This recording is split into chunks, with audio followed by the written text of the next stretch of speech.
Hello and welcome back to the table for another episode of Finding Atoria. I find myself in Finding Atoria Studios alone again. Me and Emotional Support Dragon are here. But I have the benefit of two amazing guests today that didn't really fall out of the sky for us, but boy, you got to go and earn some interviews like this, and I don't think that we actually did, so I want to say thank you so much to our guests on Finding Atoria today.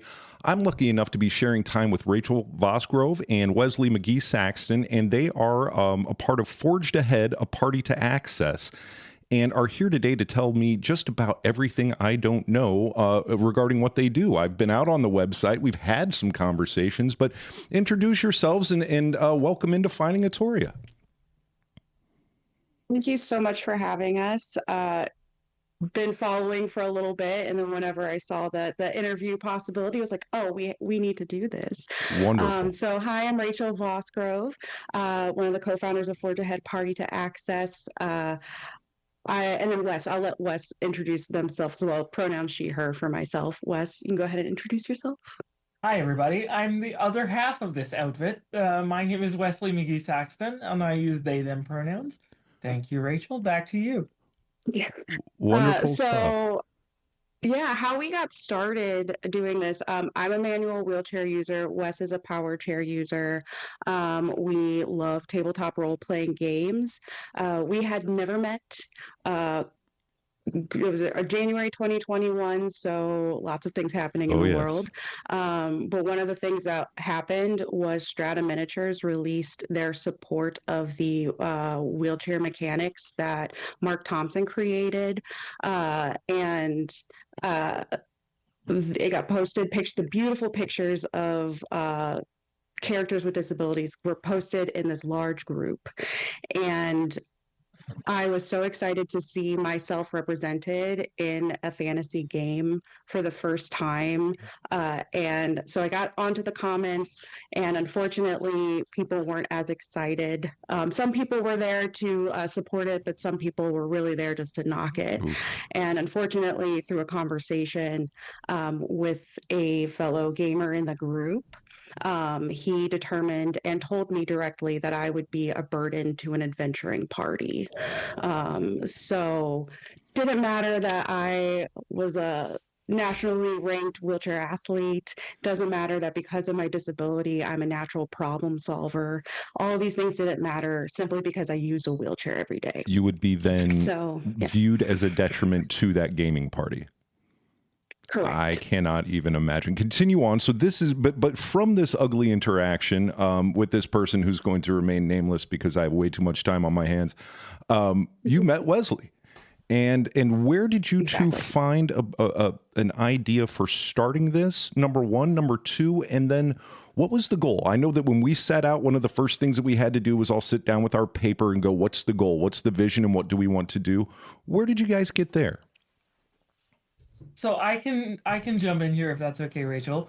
Absolutely. We met through pure happenstance of myself being in the same group that this occurred in, and I think I had, just like D&D and tabletop gaming had been on my radar for, a long time, but I'd never jumped into it. Like I'd always been just adjacent to it, and then around that time, I was like, you know what? I'm gonna go back to uni in my third year, and I'm gonna find a group, and I'm gonna play. And I did my first like mini campaign with a couple of friends, and like immediately I was hooked.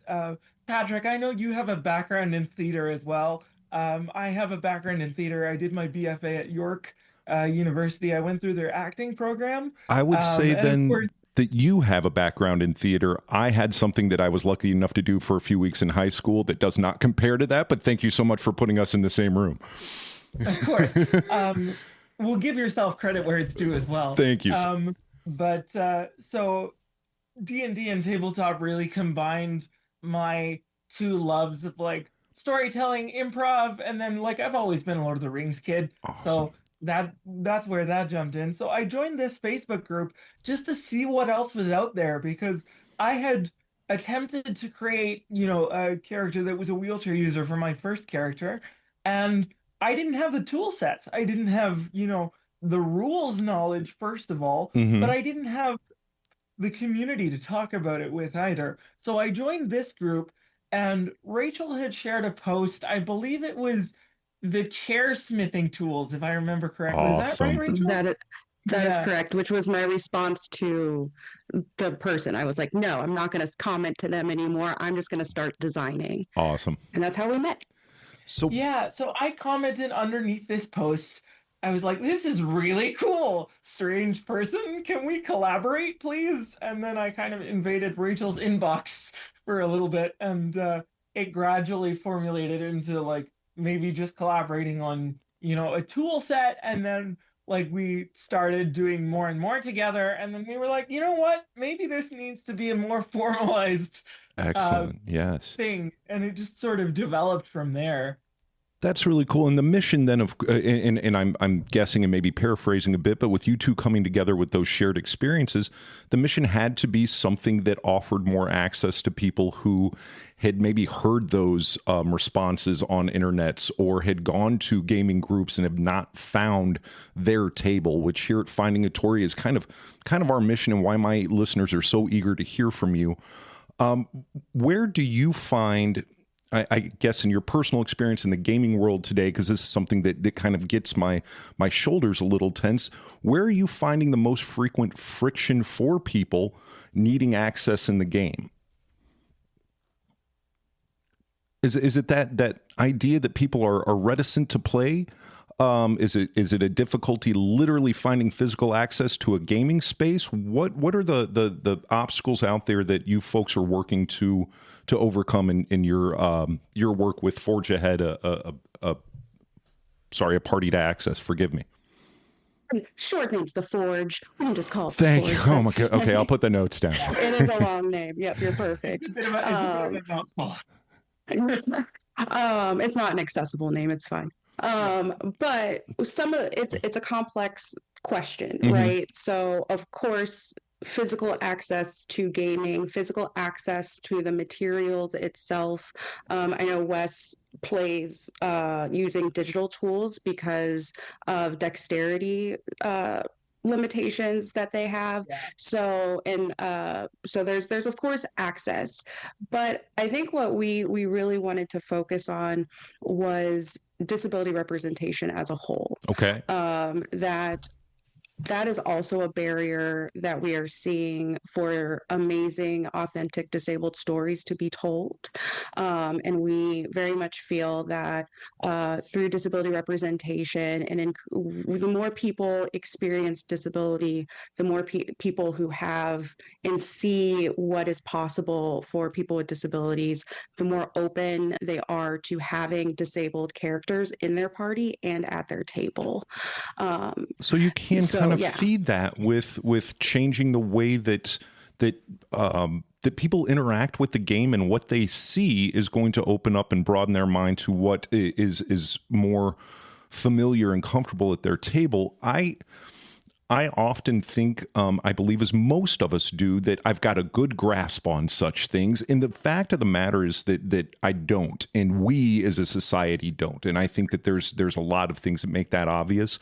Where would you two recommend, beyond your website and all the plugs that we're going to give before we get off the interview, but what tools out there do you find that are good representations that are working to bring those different voices to the table? Oof, that is a very good question.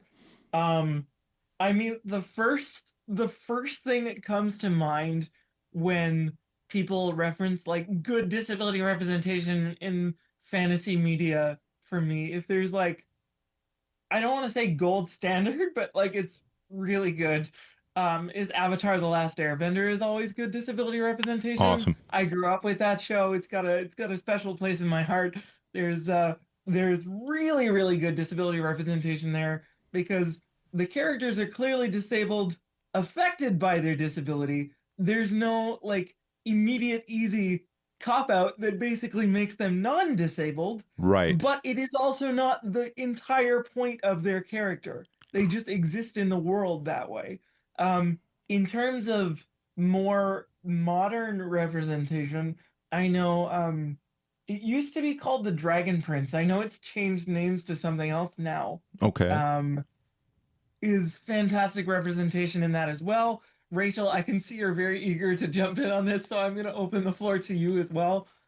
So I'm really excited. Of course, disabled gamers, right? Mustang's art. Mark Thompson is the creator of the wheelchair mechanics. Of course, go and support him. Jennifer Kretschmer. I'm saying her name wrong. I'm trying to remember it from in memory and not from what it sounds like. But she is a huge advocate. Has put together disabled-only tables where people, players with disabilities that are playing. I play my insert character of myself, Rain Vosgrove, who is from Vosgrove. For a second, I was like, oh, it's new. The Vosgrove is new for me. Anyways, understood.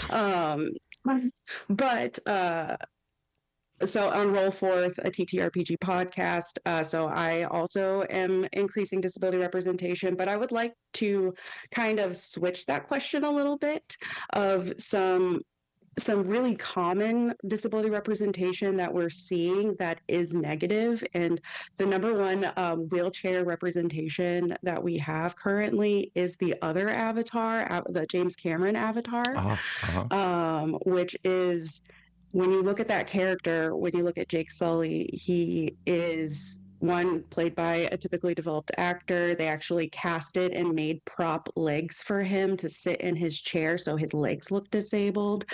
Just whenever he is using his wheelchair, it is gray, it is lifeless, it's sterile, it's something that isn't celebrated. But when he's walking again, he's happy and alive. And the picture's vibrant. Yep. Mm-hmm. Yes, in the pictures, yep, full of color, amazing. James Cameron often likes to use wheelchair users as his plot devices to move the story forward. Alita Battle Angel, same thing. Oh my gosh, yes. And so that is negative disability representation, that people need to be fixed, need to be healed, need to be different in order to receive love or have a happy life. That Jake was not a full character until he got inside the avatar machine. And that is that is very stark, very obvious to see when having an explanation of it. And I can sit here and cop to the fact that did not ring to me as an overtly negative representation until you say, hey, look at what they're actually doing. This is a character that is not going to come fully into their arc until they're no longer in that chair. And that's a bit of horseshit, maybe. Yeah. And you can really absolutely. You can really see that at the end of the first film, that resolves by him permanently being placed within this avatar body and completely shedding the disability, at least at the end of the first movie. And it's that shedding of the disability and fitting into the mold of the society that he wants to be a part of. So it is not, on society to become more accessible. It is on the individual to shed the impairment. And to adapt to that society that's not there to welcome and give them access who they are. And it requires this transformation or change, which is what a good message. What a bit of an eye-opener early on in our conversation. Sitting around thinking about doing this interview, I came up with a myriad of questions that would not probably get to the point of what I'd like our time to be. I want it to be as much your time as possible, but I'd like us to leave and our listeners to have a bit of a perch to move forward from their tables a little bit better. Is that as simple? And forgive me if my questions are at all numb or ignorant, but would it be as simple to start by saying that, hey, we're going to see more of this in our game, and as a game master, I can write in more pieces of representation into my homebrew world? Absolutely. That's why the Forge is here. We've been a little quiet lately creating characters, but we have an arsenal of disabled characters that you could actually use in your games right now. Oh, wow. They're up on our website for free. Rain Vosgrove is one of them. My friend Macadaw is one of them, who he is a amputee that uses forearm crutches and doesn't have a prosthetic. It's Mondo, our friend, Wes's friend first, introduced. I love Mondo. They're deaf and they are an amazing librarian character. So it's not even characters that are ultimate fighters and you absolutely have to join your party. It's easy to start with. The shop owner is a wheelchair user. The delivery person that the people need to catch up to is an amputee, right? Like you can start to populate your world with, yes. There's 1 billion people have a disability in the world, so that's like 1 in 8 people, right, have some form of a disability. And something else we're always here, even if it doesn't look like we are, because sometimes it's hard for us to get out into more widely visible society. But the main message we're trying to push forward is that we're always here in every single fantasy world, and we're rebuking the "why don't you just fix it with magic" question. Oh yes, please. Also get it. That can be snubbed very quickly. I think fixing it with magic is a worse problem than making somebody, James Cameron's Avatar. But the other thing that's on your website, and I think you've already just said it, Wesley, is it's not just now, always throughout history, a large segment of population in fantasy and real world does not carry the same abilities as each other. And it's amazing to me that because I've been doing this 33 years with fantasy games, and to have touched as little as I have in representing that part of my world that's obviously there. Like Wesley said, it's there. They're always there. Whether you're going to find a huge visibility in your locale or not representing those that you cannot see does not make them better seen. Yeah, I have a yes and on that. Yes, please. So one of the things we like to talk about, and I do a lot of discussions, like I spoke at GDC a couple years ago on disability representation, and one of the things that I really strive to explain or question is what causes disability in your society, the society you're creating, the society we have in our, like right now. Right. Because a lot of the time right now we're stuck in this medical model of disability where a person's diagnosis is the reason they can't do something. And there's so many perspectives, so many models, but one of the things that we need to shift to next is that social model of disability, where our designed environment is the reason there are barriers for people to access different things. So how we design spaces, how we design mechanics, how we design textbook materials are the barriers in which we are creating. And that's the shift that we need to start doing. Sorry, my bird is excited too. That's okay. But we need to start shifting from thinking, oh, this disabled character has barriers in their life because they're disabled. And it's because maybe they need a chair that has casters that have mold earth transmutations on them, so that mold earth, like the earth just gets flat underneath them. Right. That is a way to design for people with disabilities when you're thinking about the environment causes the barriers. And those barriers are going to be there unless they are re-engineered, like you said, socially from an entire community, an entire group element. I hate to fumble my words here, but I'm really taking in a lot more than I usually do when I talk with folks, and I appreciate you both coming on. Tell me a little bit, and I don't want to take the gravitas away from the conversation, but we are in gaming.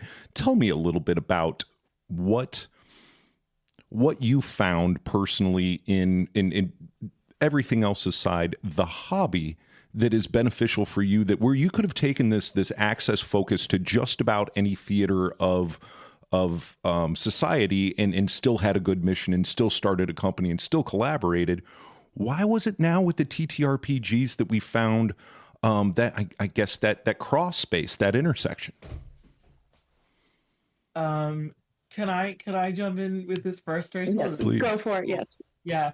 I mean, for me, like how I got into the hobby, I kind of introduced that already. Mm-hmm. But as I mentioned, like I was a big Lord of the Rings kid. I'm still big into video games, and I was huge on like self-insert characters. I loved, essentially making myself in those situations. But of course, in like 99.99% of video games, like the main character is not going to be disabled, not going to have cerebral palsy, So what TTRPGs did for me was give me the vehicle to say, no, I'm gonna be in a wheelchair. I'm gonna have the impairments that I have, and I'm going to be in this space and be doing the acting and improv stuff that is like the other half of me. Mm-hmm. Because I feel like every time I sit at a table, even if it is just a local or online table with my friends, even when my fiance is running the game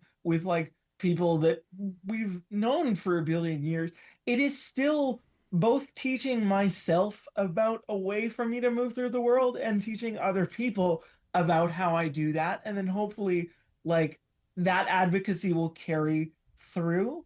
For example, one of the things I love to share with people, and I did write an article about this on the Forge Ahead website, shameless plug. Nice, love it. I'm taking a little bit of a break because I had to move out on my own a couple of years ago, and of course that comes with feeding yourself and buying groceries, etc. Yep. But I trained in Taekwondo for 17 years and got my first degree black belt, and I had some wonderful experiences with that. But of course, I faced a lot of ableism from the martial arts community at large. But being able to take the level of knowledge that I have and the combat training that I have and, place that into, either a monk in D&D or whatever system you're using. Wherever in your world to insert it, that's fantastic. Yeah. And for me, the hobby is fiction, but it's the most wonderful form of improv I've ever experienced. It's great. Because it's this long form narrative improv in whatever setting you want it to be. It can be as goofy hijinks or as edgy and gritty as you want it to be in whatever setting you want it to be. And for me, it's just a fantastic vehicle for advocacy on both, as small a scale or large a scale as you want, depending on who's listening and watching and playing. I could not agree more. In the long form narrative improv is probably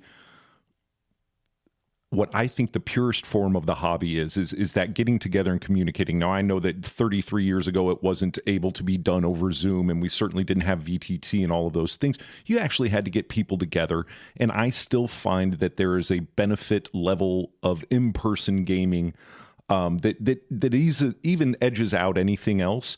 But to be able to take those disciplines that you acquired in different places and then move them into the world that you game into is fantastic. I mean, everything from a fantastic thespian standpoint, the ability to improv, which unfortunately a lot of people online right now are watching videos and going, I should be able to do that, and I can't. What the hell?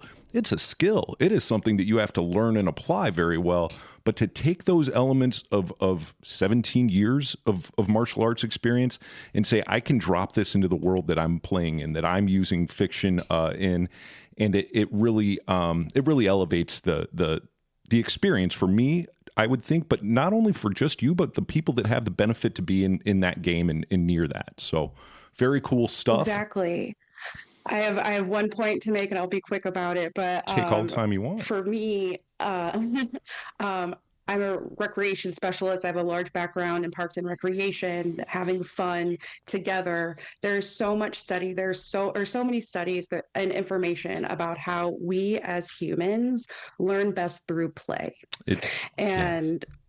By being introduced to authentic disabled characters, whether it's from a disabled person playing a disabled character or these amazing NPCs that you can put in, or you're making your own characters, the more you interact with them playing at a table, the more you will learn off the table, right? So Wes mentioned it earlier, trying to use our experiences to teach through story so that it will translate off the table. And it does. It's one of the very unique mediums for transference of those social skills. And then if you just want to be able to pick something up, it is that safe space to learn where you do not have to feel as though you are being judged or graded in your ability to take in the information.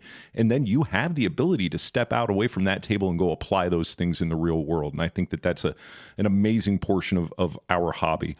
I don't want us to hang out too much longer because I want to return you to your days. I do want to see if maybe we could speak again at another time with some more time. And then I know that when I spoke with my partners at WordLeaf and other people at Finding Atoria that were not able to be on this interview, they were a little bit bummed and wanted to find a way if we could to collaborate and to do something that pushes this mission forward. It is why we started what we were doing. We don't have enough. We don't have enough experience in our group. What we can do is find fantastic people like our new friends Rachel and Wesley and take some instruction on how to do this in our own game. Now, I will tell you what, if you're going to tell me that there are free NPC characters on your website, you can consider all of that stolen and being used immediately. But if there is, thank you. If there, that's what it's for. Please do. If there is, and they have coloring pages too, if you like to color. I absolutely love to color, and I highlight the lines with darker crayon. But that's just the way that I do it. What I would like to do is maybe find a way that we could help out on a project or have some sort of impact in getting your voice out. Now, we'll get this this episode out and shared around soon. But am I correct that you two are actually building a game? That is correct. Okay, I saw some hesitancies there because I didn't want to bring it up if it was too early to discuss. But if you could share with our listeners maybe where you're at, what you're doing, this is kind of at the heart of what we enjoy as well as the game design. Yeah. Oh, well, this is new because we haven't really talked about it in public before, but this is fun. I guess Rachel, I'll let you lead off because you know you guys have been working more on the mechanical side of things, so I don't know how much you want to share. All good. We could talk about it. So we have been, since Wes and I met 4 years ago, almost 5 years ago, we have been talking about lore and building this world that's centered around accessibility, centered around disability. And we, after trial and error, decided to create a game in the Cortex Prime system. Perfect. Where it's very narrative based. But we are super excited for this world where if disability was truly illegal and touching on the ugly laws that were part of the United States not that long ago. Not very long ago at all. We really diving in on story, on world building. We're working with Isaac Cook Khan from England on some mechanics, and we're super excited. I know Rain Vosgrove, my character, we're all having insert characters in the world, so has some mechanics of a monk class system that we've been working on, and it has 6 different subclasses. Oh, so my goodness! Rain's the sneak peek. The video does not show me just tapping my foot beneath the table vigorously at the idea of this. Wesley, tell me more about what's going on with this project. Well, I can share sort of how we arrived at this world building. Please.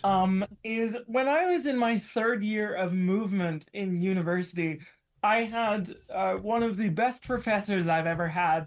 I just actually went to one of her shows in Toronto very recently and saw her for the first time in a few years. She says, "Hello, Rachel, by the way. I forgot to mention that." And I was trained on her movement technique that she created whole cloth, that was essentially based around your interoceptive systems and each different part of that, how the body works, and training yourself to sort of be hooked up to those systems and feel them at the same time as you're acting. Understood.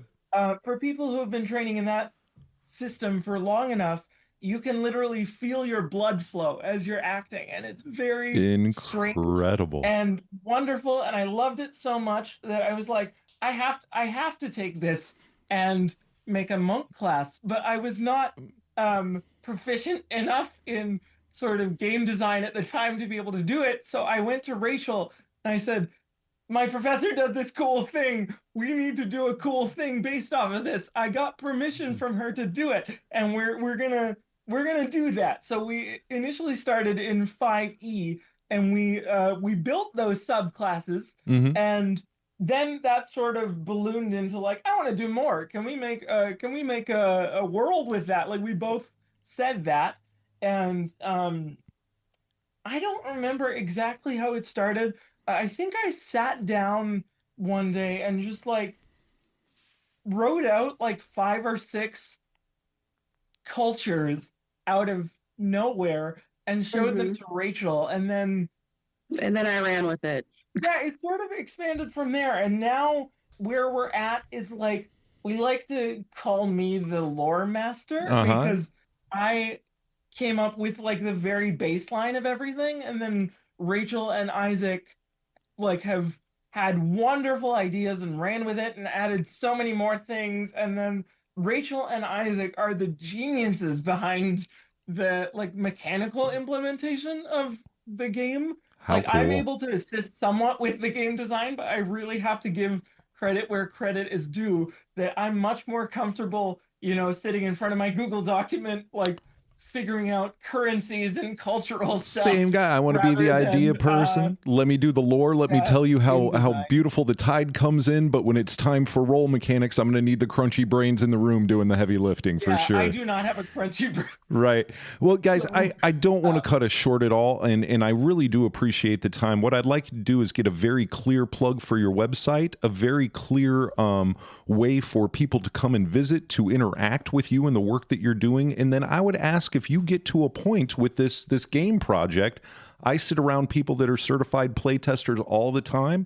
We would love to sit down and help do whatever we can to round out what sounds like a fantastic world and project, guys. That sounds great. We're working on a playtest right now. Beautiful. Yeah, very, very conveniently, I think we're like 2 drafts into a playtest, 2.5 drafts into a playtest. So, serendipitous. We're going to be looking for playtesters soon, for sure. We'd love to help however we can. We're going to get out to the website as a group and take a look at more of what you're doing. Hopefully stay in contact with you, because this is a mission and an energy that deserves more than our 2 hours traffic of stage here. It's only actually about half an hour. And please call on us as resources are needed, as partners are needed, as an amplify for the voice that is your project and your mission is needed. We would love to work with you hand in hand. That sounds great. And just a reminder, its website is aparty2access.com. All of our socials are at aparty2access. We're Forge Ahead, a party to access. Thank you so much. Thank you guys very much for your time. Thank you all for listening to us today on Finding Atoria. We are a weekly TTRPG focused podcast that could not be more grateful for our time today with Rachel Vosgrove, Wesley McGee-Saxton, and Forge Ahead, a play to access.